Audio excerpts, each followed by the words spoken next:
आई, मी बाबांकडे गेले होते.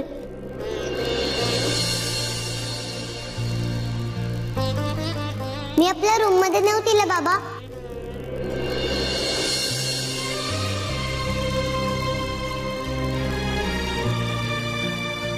शुभ्रा, झोप नाही येत आहे का? गोष्ट सांगू? तेव्हा तुला नाही झोप लागायची तेव्हा तुला कोण गोष्ट सांगायचं?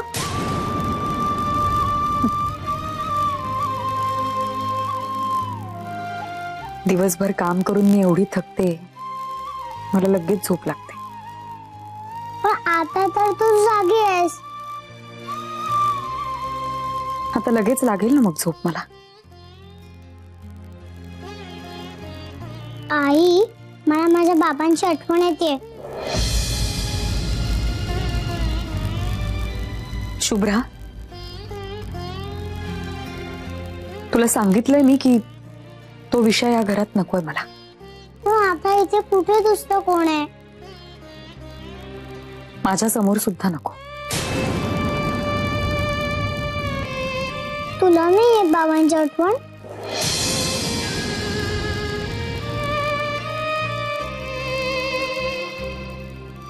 शुभ्रा, झोप आता. रात्रीची भुणभुण नकोय मला.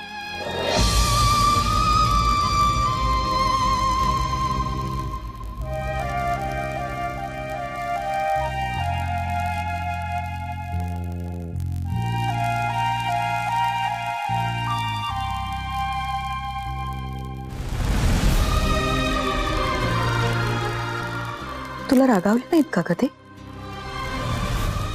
बाबा? तू अशी त्यांच्या गाडीत बसून गेलीस म्हणून? अजिबात नाही. ते माझ्याशी खूप लविंगली वागले. आणि आई, आत्या आजीनी माझ्यासाठी मस्त खिचडी केली. मी गेले त्या दिवशी. आत्या आजी? हो, चारू आत्या. आता त्या आजी झाल्यात नाही का? युवी आणि आर्या त्याला आत्याचीच म्हणतात.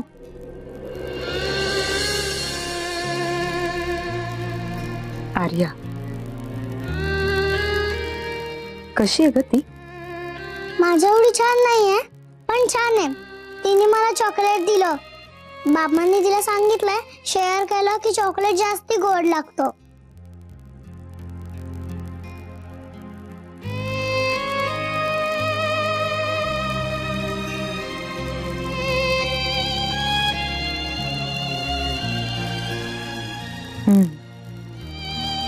खरंय ते.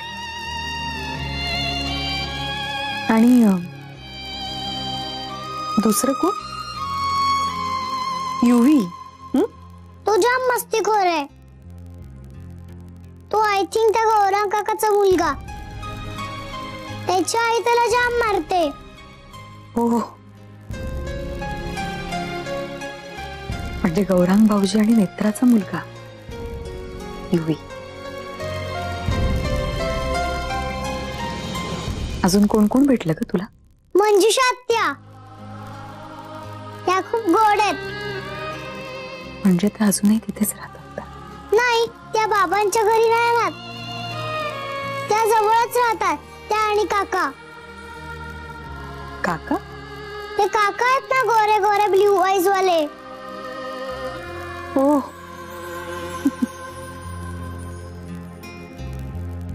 अच्छा, म्हणजे विहंग भाऊजी. माय गॉड, विहंग भाऊजी आणि मंजुषाचं लग्न झालं. आणि आजी? ती आजी आहेत ना, पूर्ण आजी सारख्या बोलतात विलेज लँग्वेज मध्ये.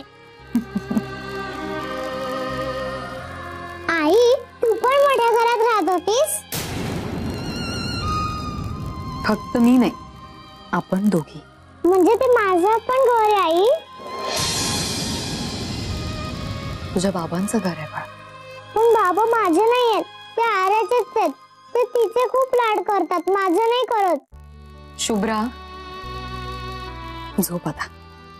आपण त्या घरात परत कधीच जाणार नाही आई. नाही, का? कारण मी सांगते म्हणून. पण तू शुभ्रा,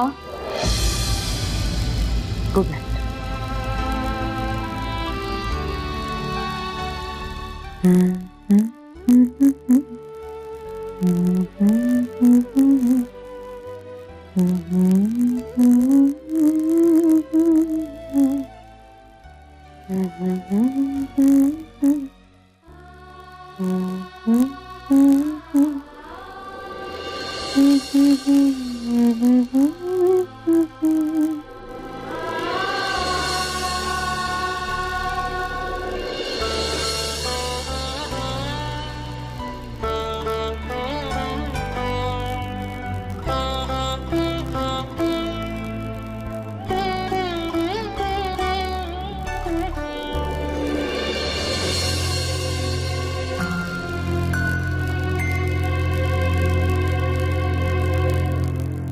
पुन्हा एकदा एक अनुत्तरित प्रश्न.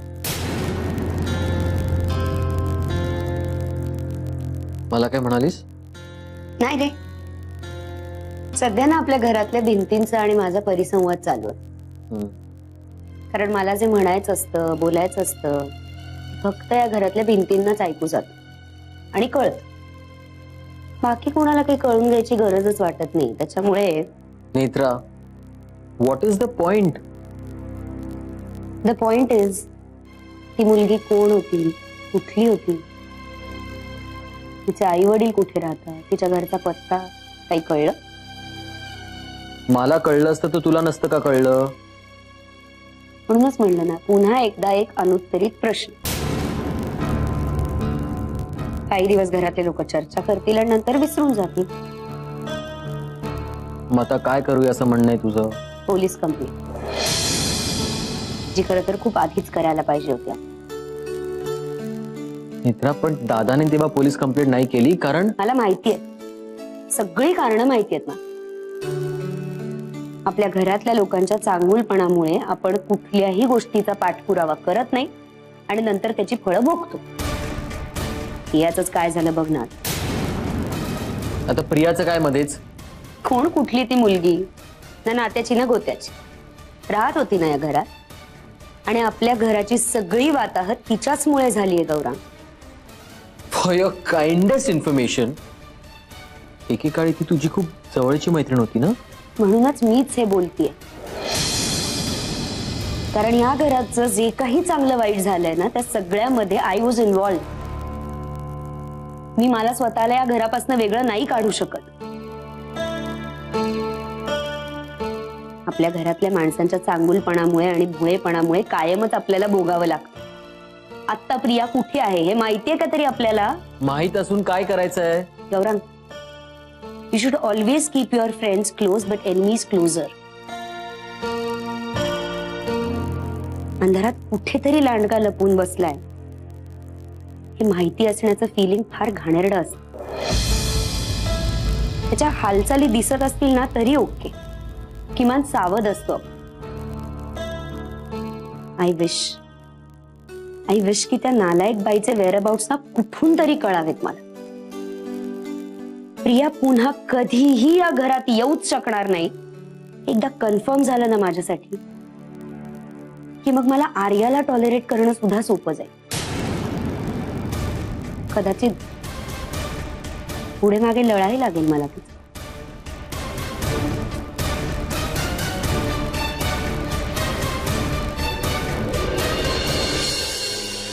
संपलंय ना सगळं.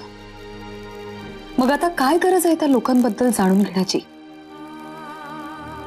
तू त्यांच्याकडे पाठ फिरवून निघून आल्यावर त्यांनी त्यांचं आयुष्य तिथेच थांबवून ठेवायला हवं अशी अपेक्षा होती का तुझी? सत्यजितनं दुसरं लग्न केलंय.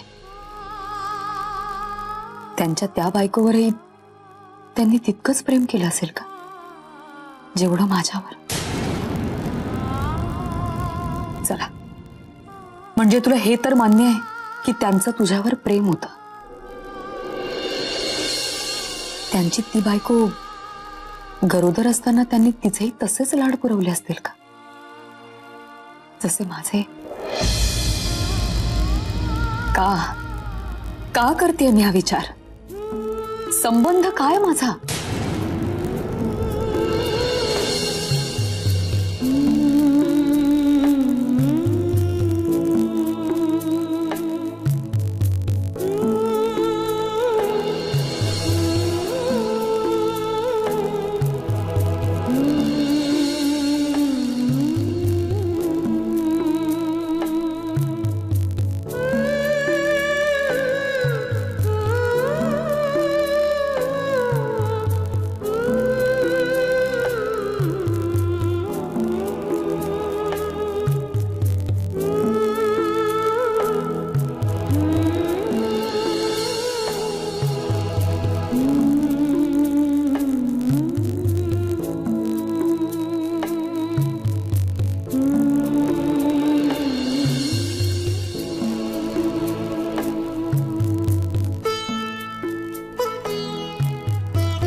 कुठल्या जन्माचं देणं लागते मी तुमचं, म्हणून असं छळता मला?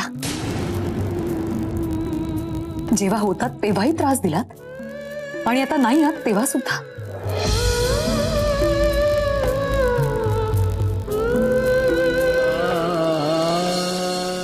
सत्या, जी मुलगी आपल्याकडे आलती ना, तिचं नाव शुभ्रा आहे. दादा, तू आता ऑफिसला जाणार आहेस का? दादा, तू आता ऑफिसला जाणार आहेस का? नाही, तुझ्या ऑफिस जवळ माझी एक मीटिंग आहे, मला ड्रॉप केलं असतंस ना? हो, सोडतो ना तुला मी.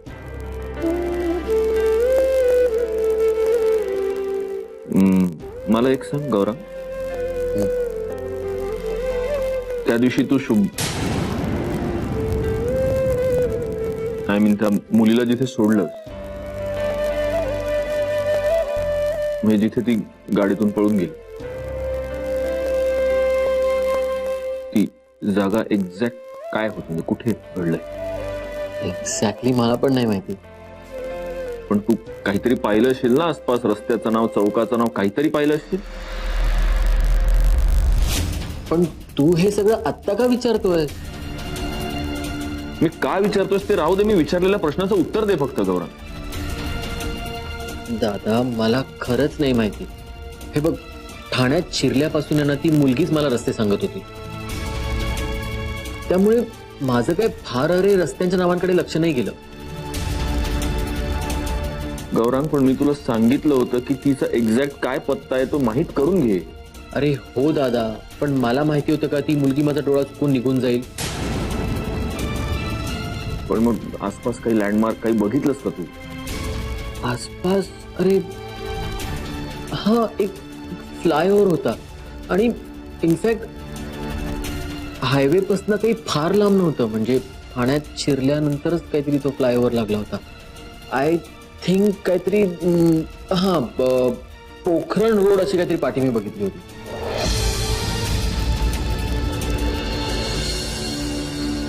त्याचं काय?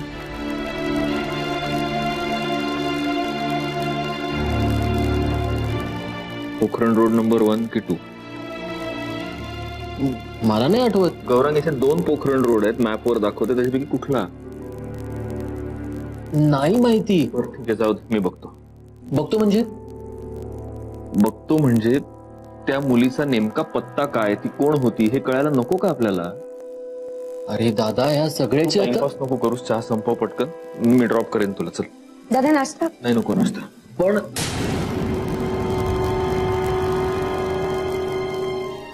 दादा एवढं खोदून खोदून का विचारताय? हे डोक्यात काय त्यांच्या? your guess is as good as mine. मला असं वाटतंय की मला जे काल रात्री वाटत होतं तेच त्यांच्याही डोक्यात चाललंय. Oh, great minds think alike. तू उगाच मस्करी करू नका माझी. दिवसभर तेच चाललेलं असतं तुझं. थट्टा फक्त दिवसभर करतो आणि रात्री फक्त प्रेम. असलं काहीतरी मूर्खासारखं जोर जोरात बडबडतोस आणि मग ते तुझं पोरगा ऐकतं, चार चौकात लाज काढतं आपली. कळत नाही काय नाही. चहा हवाय का तुला? हा, आज जाऊन घ्यायचा. हा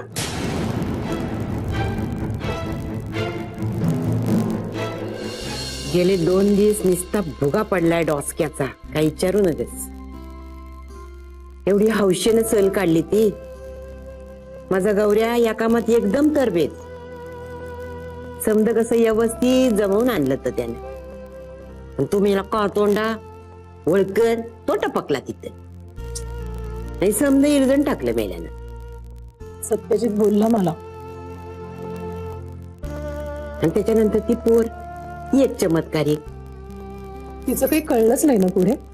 नाही पण काय ग, तू का आली नाही सहलीला? ऐनवेळी कामं निघाली आजी. कशी होतीस होय ग मला? हा नाही खरंच. असं पण या समध्या गोंधळामध्ये तुझा आणि सत्याचा इशे बाजूलाच राहिला बघ. तो पुण्यांदा तो बाजूलाच राहू दे.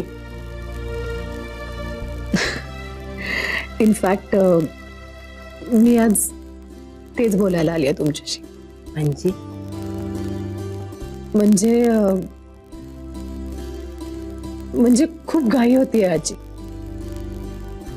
म्हणजे माझं कसं झालंय माहितीये का, मी फक्त गंमत म्हणून येणाऱ्या जाणाऱ्या गाड्या बघत स्टेशनवर उभी होते. हा, आणि अचानक तुम्ही, मंजुषानं, चारू आत्यांनी मला सांगितलं की यातली एक गाडी तुला पकडायची आहे. हा, आणि मग उगाचच घाई गडबड, गोंधळ, भीती, अँझायटी, आणि मग काही कारण नसताना सुद्धा. कारण नसतं ना. सत्या तुला आवडत नाही.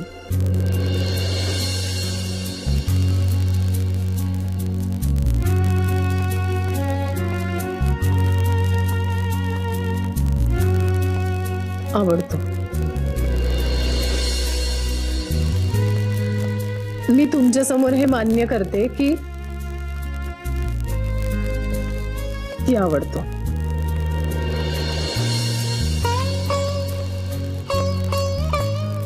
मलाही आवडेल कोणाबरोबर तरी संसार करायला.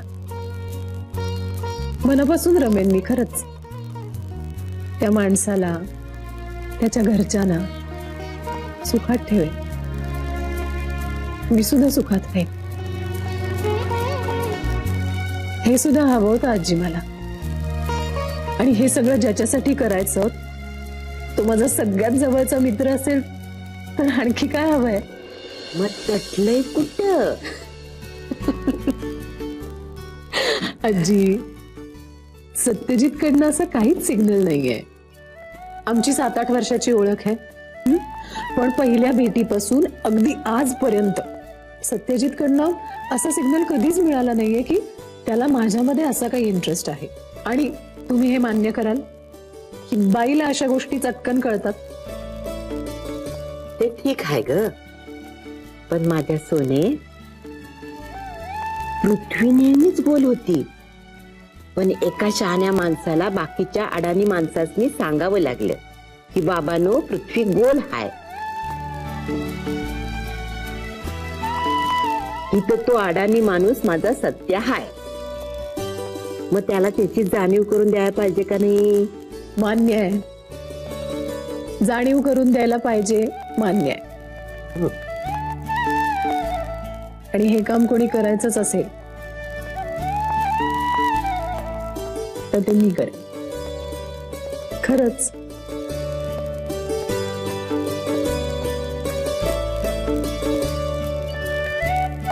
मी बोलेन त्याच्याशी. गेले 2-3 दिवसात आम्ही भेटलोही नाही, बोललोही नाही,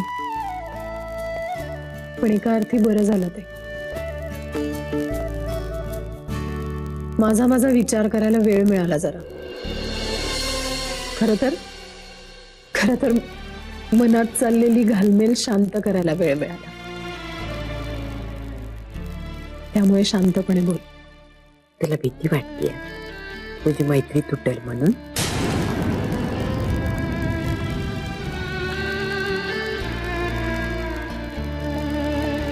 नाही,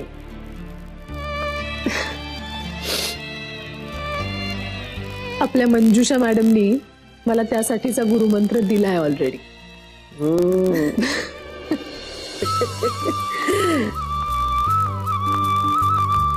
त्यामुळे मी बोलेन.